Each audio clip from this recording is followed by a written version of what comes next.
Hi అండి. కొంచెం ఓపిక తెచ్చుకొని క్యారెట్, క్యాబేజు తురుముకున్నామంటే ఇంట్లోనే ఈజీగా వెజ్ మంచూరియన్ చేసేసుకోవచ్చు. సో, ఫస్ట్ క్యాబేజ్, క్యారెట్ 2 తురుముకొని కొంచెం సాల్ట్ యాడ్ చేసుకొని ఇలా వాటర్ అంతా పిండేసుకొని తీసుకోవాలి. 2 బంగాళాదుంపలు ఉడకబెట్టుకొని పట్టు తీసేసి అవి కూడా వేసుకోవాలి. టేస్ట్‌కి సరిపడినంత సాల్టు, కారం, మైదా, కార్న్‌ఫ్లోర్ వేసుకొని బాగా మిక్స్ చేసుకోవాలి. మిక్స్ చేసుకున్న తర్వాత చేతికి ఆయిల్ అప్లై చేసుకుంటే ఇలా బాల్స్ లాగా చేసేసుకొని తర్వాత వీటన్నింటిని కూడా డీప్ ఫ్రై చేసేసుకోవాలి.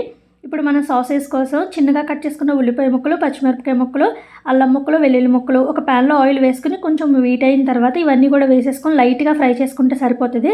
అవన్నీ లైట్గా ఫ్రై అయిన తర్వాత టొమాటో కెచప్ ఇంకా సోయా సాస్ వేసుకొని ఒకసారి బాగా మిక్స్ చేసుకొని కొంచెం వాటర్ యాడ్ చేసుకోవాలి.